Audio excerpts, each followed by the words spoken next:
to another Apollo Papyrus podcast episode. I am Aaron Apollo Camp.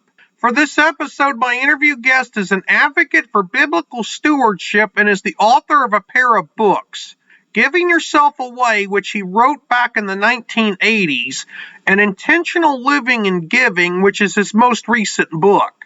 Additionally, he is the president of Andy Ant Productions, which produces children's books. His name is Larry O'Nan, and my interview with Larry will follow the teleportation sound. Larry O'Nan, welcome to the Apollo Papyrus podcast. Well, thank you very much, Aaron. It's glad to be a part of this today. Feel free to introduce yourself to our listeners.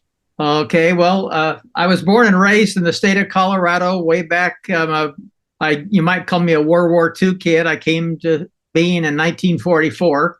And of course, I've spent a good deal of my life working with people, working with things.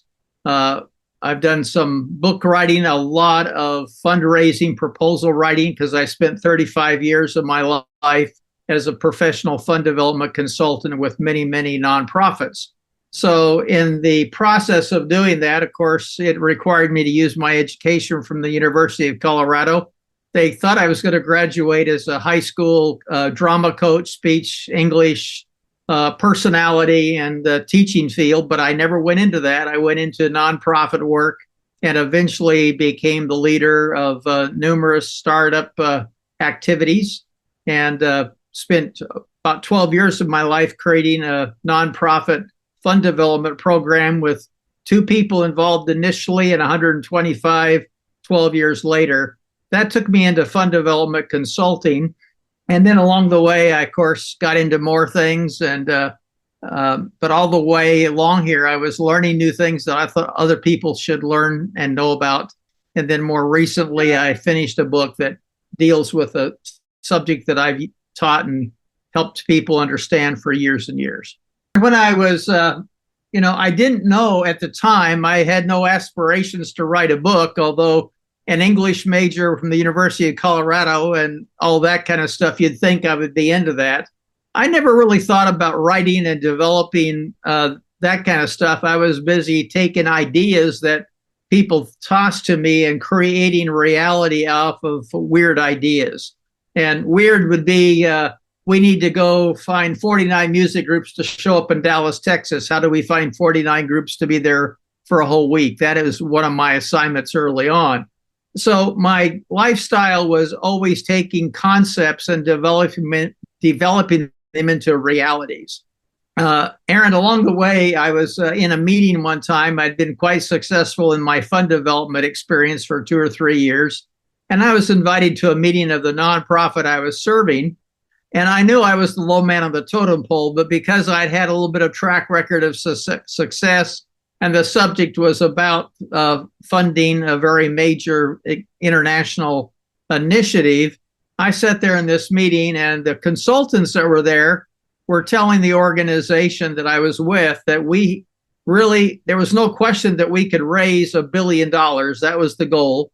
But if we were to do so, we needed to be teaching, in this case, Christians, lifestyle stewardship, so that the competition would not be perceived as we were taking all the money. We need to be helping other people. The idea is if you plant our orchard, it's going to help many people, not just give you one piece of fruit. Well, the organization wasn't ready to start a new initiative, but the consultants were very, very firm on this is what had to happen. And I think it was more of a ploy to get off the conversation. Somebody in the room said, well, let's assign this responsibility to Larry here and let him look into see what it could be and recommend to us what we should do with it. And I remember distinctly on that meeting, I wrote down what the assignment was. And at the very bottom of the page, I wrote the words, "You got the freedom to fail," because I'd been encouraged to try new things with the spirit of if you don't try it, you'll never see something happen.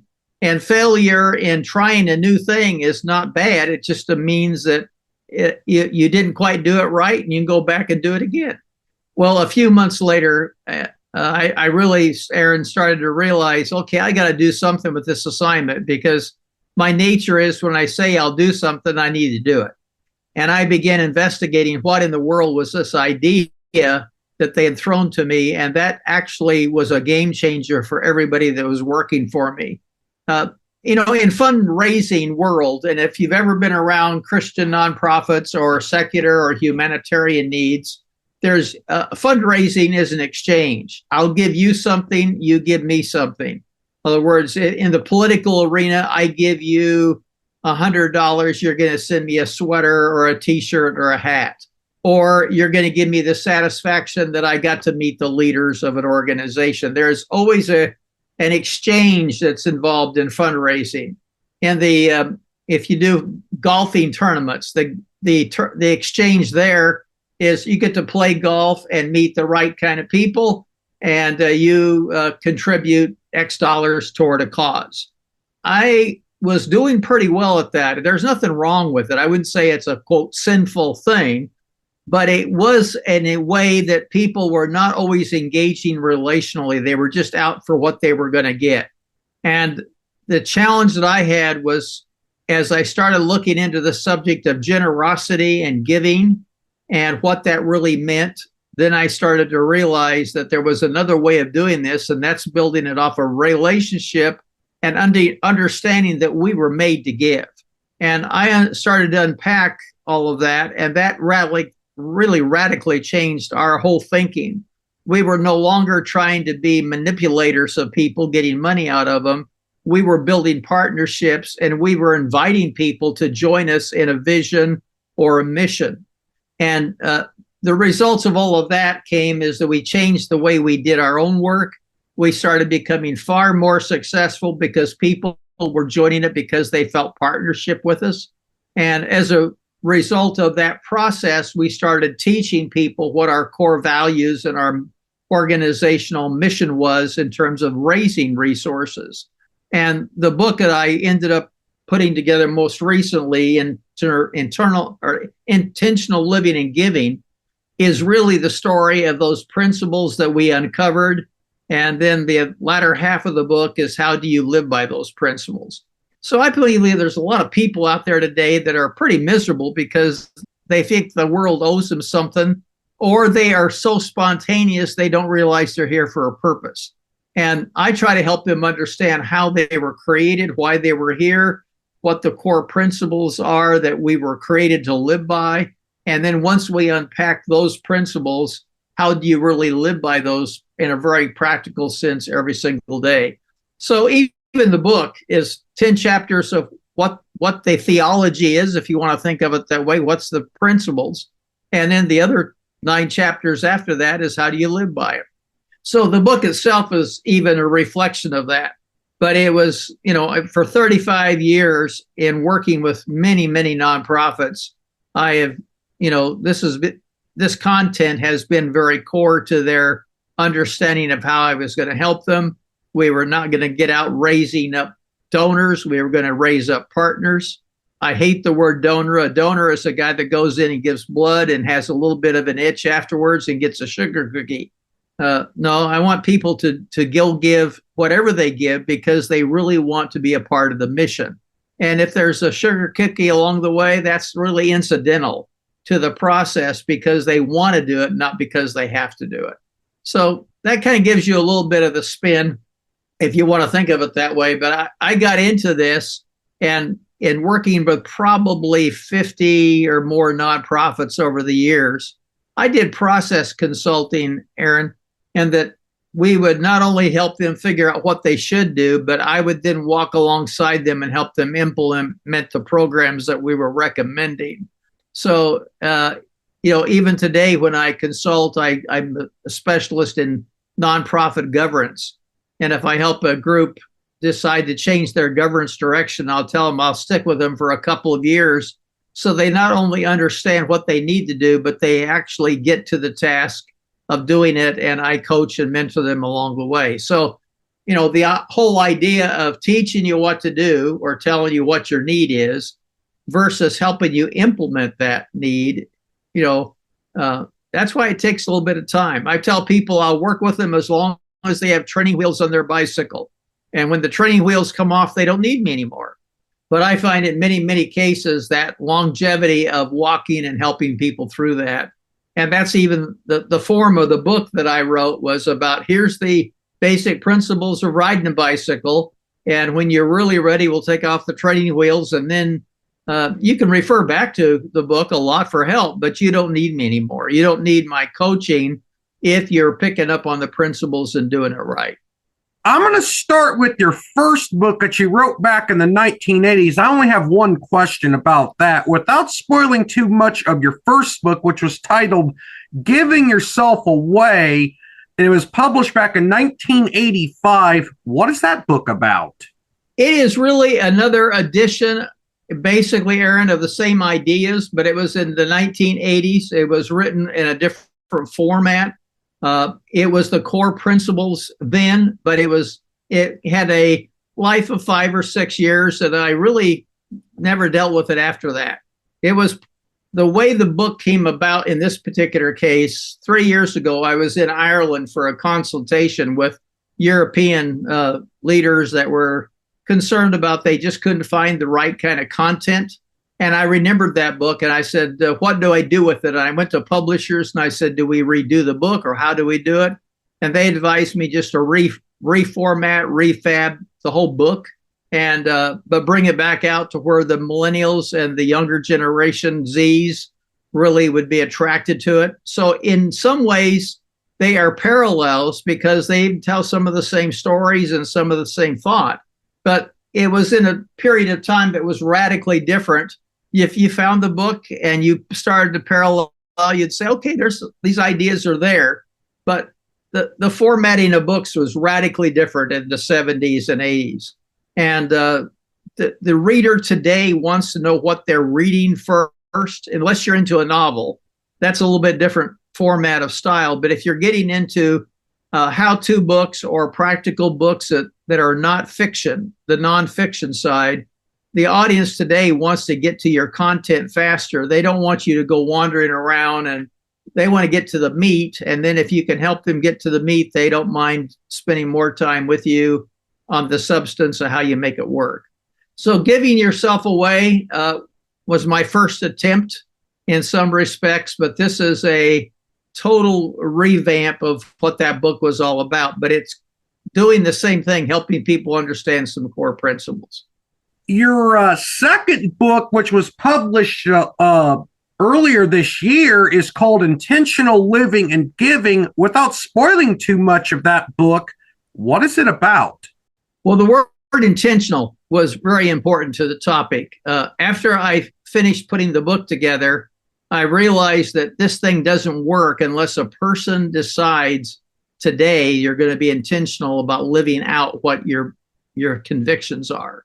And so the word intentional is very intentional on the book, if you want to think of it that way. My whole lifestyle has been waking up every morning and saying, today I choose to do, and I'm going to live my life this way, or I'm going to accomplish this. It's a mindset that today is a fresh new day for you. Now, what are you going to do with it? It is not a day where you just wander blindly from pillar to post and hope that you make it. Now, sometimes in our lives, we have jobs and we have family responsibilities. So we have almost things that force us to be intentional around certain subjects. But I find that the average person, if they're not realizing that this is the day that the Lord has made, rejoice and be glad in it. And then the next question I have is, what are you going to do with what you got? So the intentional aspect is there. Living is everyday life. The misnomer in the whole subject of giving is when I say giving, most people think money. I'm saying there's over 100 things that a person can give. In fact, one time years ago, I did a study in a group that I was teaching, and I asked them in 30 minutes, how many things can we give that are not money?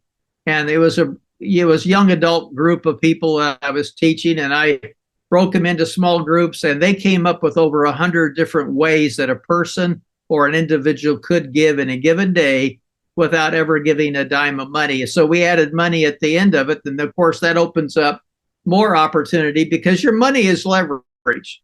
The value of the aspect of giving money is because it's tangible and you can see it disappear. Before we had this conversation start up, I got a political pitch on my emails, and it was giving. Now, there was a classical one. I'm going to get something in return. I do want what is coming, but I'm really more committed to the cause. And so I've done other things to help that cause besides just want to get what I would like to have. That there was an appeal to that. But giving is a broad thing. And sometimes a listening ear or putting the phone down and giving people your eye contact so that you really understand what they're saying. That takes intentionality, especially in our culture. One of the saddest things I saw about 2 years ago is a dad that was spending time with his son. And his son was playing. He was probably 5, 6 years of age. And he was on a playground playing on swings and slides and stuff like that. The father was totally disengaged with him. He was really babysitting the kid to go play on toys in the park. But there was no connection between the father and the son. The son really wanted probably to spend time with his dad. But what was his dad doing? Checking emails, looking at TikTok, doing whatever he was doing on his phone. The father was totally disengaged with his son. And that's because there was a impulsive decision that the phone was more important than the little bit of time he had to be one-on-one with a father-son relationship. So he may say, well, I spent time with my son today, but what I did is really take him to a park so somebody else could take care of it. So the living is looking around life and saying, why am I here? What am I doing here today? And the giving is, how do I enter into that particular experience? There's probably a couple of solid reasons why people have trouble with the subject. One of is they're deceived into thinking that if they're going to get something for themselves, so it's all about themselves. And I think the other problem we run into it is indifference. And I dedicated a chapter on indifference and a chapter on deception, because these are areas that will cause you not to give, or to see that it's a manipulation, and that's not the intention of giving. In fact, in what I see, Aaron, is that the whole giving process is why we were created in the first place. If you're, I don't know if all your listening audience is into Old Testament giving, the Pentateuch of the Old Testament is full of principles about giving and receiving. Excuse me. And that really, the core principles behind everything in the book as far as God is the owner of it all. And if God owns it all, then how do I relate to what he wants me to do with it? And we call it stewardship. And stewardship only means somebody responsible for taking care of somebody else's stuff. So when you look at Scripture, Old Testament, you see that we're just designed to take care of God's stuff. Then how do we start to learn how to do that? So in my life experience, I'm asking myself all the time, I don't own anything. Now, you may say the state of California, where I live, taxes me on stuff that they say I own. I pay tax when I do things. So there is an exchange of where I'm responsible and even taxed for the option of having my house or my cars or so forth. And they're in my name. But in reality, I don't own those things. I've just been entrusted to use them for a season while I'm here. And in that process, I can learn to be a good giver, a good steward. I think of the airplane experience. We've all flown, and we get on the airplane and we have a steward or stewardesses that walk up and down the aisle, and they're so nice to us, and you think they're working as waitresses. No, they're not there for that reason. They are not paid by the airline to make you feel happy, except to the degree that your happiness is going to get you calmness. And your calmness is going to keep you from freaking out on the airplane. They're there to protect the asset of United or Delta or any other airline. They're there to protect the airplane's assets. They're not there just to make you feel good. Now, making you feel good is a means to helping protect the asset. But they're stewards working on behalf of that airline to take care of that multiple $1 million piece of equipment flying at 30,000 feet. And so we are all stewards of something. And when it's been given to us, it's not ours. It's simply that we are privileged to use it for a season, and we need to take care of it. So I think of things like big thing right now is the whole culture of what's green and the whole idea of taking care of the earth. And, we've got, huge dialogue going on about that kind of stuff today, climate change and everything else. I really believe that we're responsible stewards to pick up after ourselves, to think twice about how we do things, to maximize things. But, I just drove this morning to a doctor's office and I found 3 encampments of homeless people just leaving junk every place along a riverway. That's not good stewardship. That's leaving stuff behind. That's not cleaning up after yourself. That's not thinking of somebody else. That's not thinking of what's downstream. So I'm just saying anybody, intentional living and giving is taking care of somebody else's stuff and learning how to maximize that and be good at giving yourself to other people. And you're going to be far more happy. I think there's many people miserable, defeated, almost living in a sense of fear today. They're depressed. It was interesting. And I went to a doctor's appointment today, and maybe it's my age. I turned 80 years old this year, but the doctor pressed me on my mental capacity. Do I ever feel depressed, or am I feeling hopeless? Or no, I don't, because I'm busy doing something with my life. So I'm living out the intentional living and giving. And I'm saying to you or anybody else, there is a definite solution to depression. And there's all kinds of opportunities to thrive as a steward and be happy about what you're doing and influence the lives of other people. So the message is about a game change in the way you think. And that's what the book itself, and the reason I put it together. Now, in the technique of writing, I have illustrations. I try to weave illustrations with core principles that I'm trying to develop. But I think people learn by stories. So the book is full of stories, and the book is a principle with a story behind it. And so that's my style, if you want to think of it that way. But the goal there is to help people become free and become thrivers rather than defeaters. That's why I put the book together. If you had to pick one lesson from intentional living and giving that has, more than any other, made a lasting impact on your life, what would this be? I don't own anything. I think that core principle, it starts off the process. So the thing that probably, if people could get one thing down, that they don't own anything and they're stewards of everything. I think that, to me, that's the core. Now, everything I do in the book is helping unpack that. And, we understand that. So, but yes, I believe that's it. I think there's life abundant for anybody out there if they just learn to live it. There's not a reason for mental health issues. I'm not saying that medically there's not issues that we need to have some medical help on. But I think depression comes a lot of times because we don't know why we're here. And I believe if we know why we're here, it's going to make a big difference. So, and to me, that's the central part of the conversation probably is right there, Aaron. That's probably it. If intentional living and giving is a book about lifestyle stewardship, why did you only dedicate one chapter of the book to money? Well, it's interesting that the one chapter is dedicated to that because everybody thinks that's what giving's all about. If you looked at the form of the book, the chapter on money is way into the back of it. And I think I started it off by, you were expecting this book to talk about money, so let's talk about money. And then we go into what money does and how it affects people. We go into the whole concept of, when you say the word eggs, many people think bacon. When you say money, they are giving, they say money. In fact, most churches today see stewardship to mean collecting the offering so we can survive financially. I mean, there's not churches out there that have themselves wired this, correctly on it, because but then I go through the history of what giving's all about when it comes to giving money.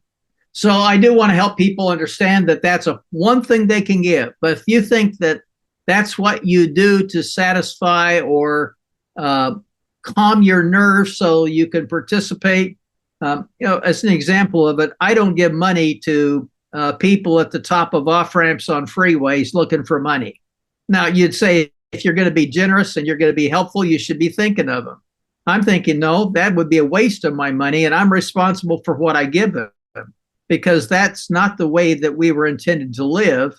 There's other ways we can help them, but giving them $1 so they can go to a liquor store and buy one more pint is not going to be helpful to them.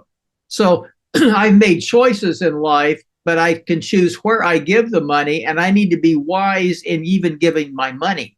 In that chapter, I take people through principles of how to identify the right places to put their money, because it's in the application section of the book. So as you have money to give, what are the questions you should be asking before you give it?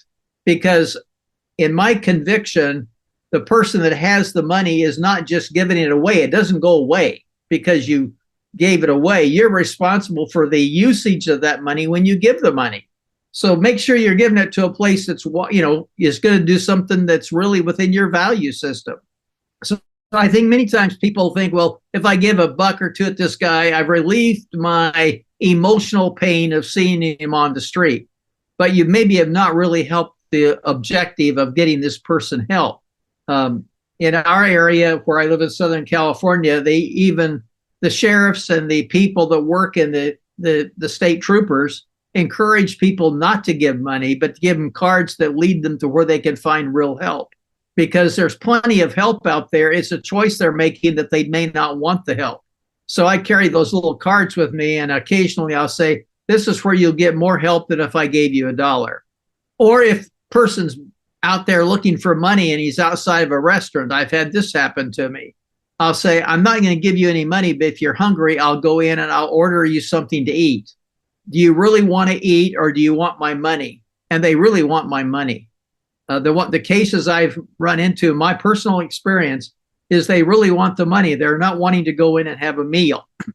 The meal can help nourish them. The money may take them to another place where they buy drugs or alcohol or something like that. I'm not into help encouraging that lifestyle. But if it's food, yeah, let's talk about feeding them. That's okay, because that's doing something for them. So the money part of the whole book is really, okay, now you've got this thing called money. How are you going to be wise in the usage of that money as a steward? Because it's not your money, somebody else's money, and you're just getting to use it. So how do you use it wisely? So that's why there's one chapter in the book about money, because people were expecting a chapter on money when a book like this comes out, because what are you talking about? How do you give money? Well, let's talk about that after we understand some broader principles. And that's why it's in the latter half of the book, because it's on the practical implementation of the concepts, not on the principles of just getting money out. There's one chapter on it. That's the reason right there. You're associated with a series of children's books, but you're not the actual author of them. Feel free to tell our listeners a little bit about that. Well, I believe I'm the creator of a character, Aaron, and Andy Ant. Now, the book of Proverbs, the Proverbs are short, pithy one-liners that help you understand a life principle. 2 proverbs about ants, and one of them is a proverb that says, I'll give you it in the children's edition, not in the scriptural edition, for though he's tiny, he's mighty in many ways. That's my adaptation for kids. Watch the ant. I knew about that when I was growing up. I'd learned that there's another passage or another proverb that talks about the diligence of the ant and how they work hard in the summer and they store away for the winter. Again, you were seeing a steward preparing for the winter season when he could not go find food. My youngest daughter, which is no longer young, she's got 4 kids of her own, but one night she was asking me to tell her a story. And I'd been reading her stories for ages. We had a whole little library of kids' books, and she was about 3 years of age. And she said to me as I laid down in her bed with her to read her a book, she says, I don't want you to tell me a story or read a story. I want you to tell me a story. And I literally sat in her bed. I thought, what am I going to say? And I said, once upon a time, there was an ant. And she interrupted me and she said, what's his name? Ant. Andy Ant. That's his name, Andy Ant. And I literally made it up that night. She said, okay, what did Andy do? And those became night after night Andy Ant stories, with my daughter being the key part of Andy Ant's life. And they were day in the life stories, helping a child understand values and virtues that I wanted my kids to know.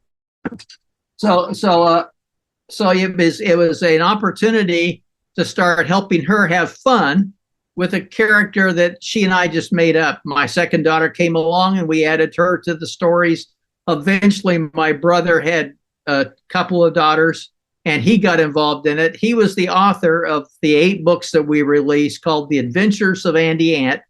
There's a website called andyant.com. You can find all the books out there. They're still out there and they're doing pretty well. But the books are basically life story lessons about a little boy, and the stories, the books are about a boy. We decided later on that the boy could be my brother because he became the personality that wrote the stories. And not all girls like the ants. My daughters like the ants.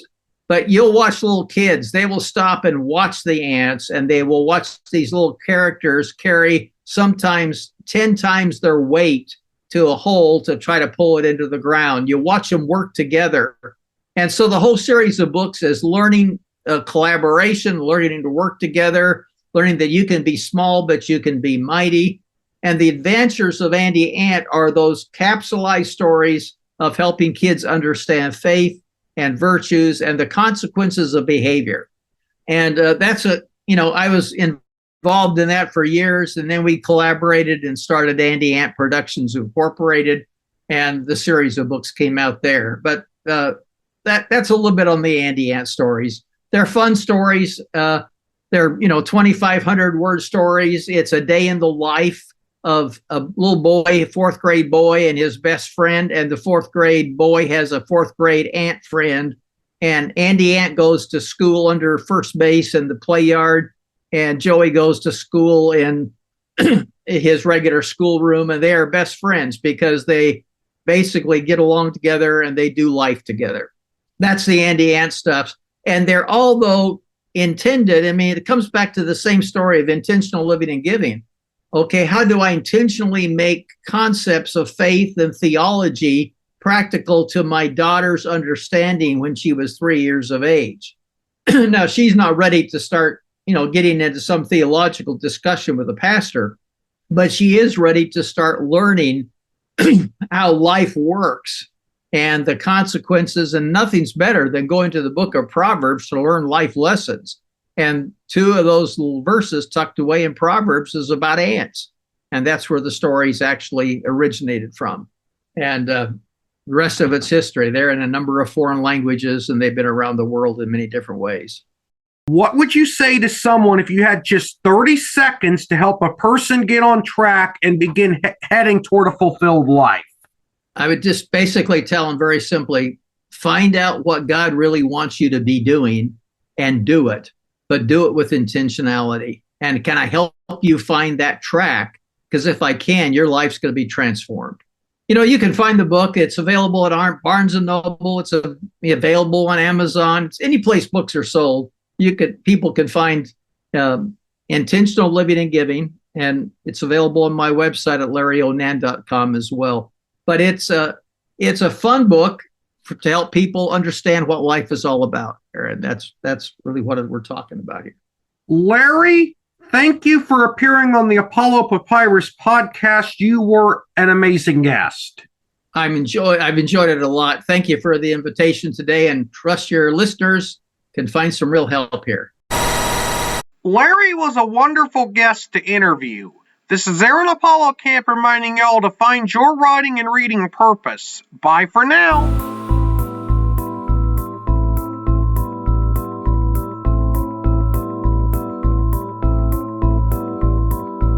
Copyright 2024, Aaron Apollo Camp, all rights reserved. This podcast episode is intended for the private listening of our audience. Any reuse or retransmission of this episode without the express written consent of the podcast host is prohibited, except under fair use guidelines. Royalty-free music and sound effects obtained from https://www.zapsplat.com.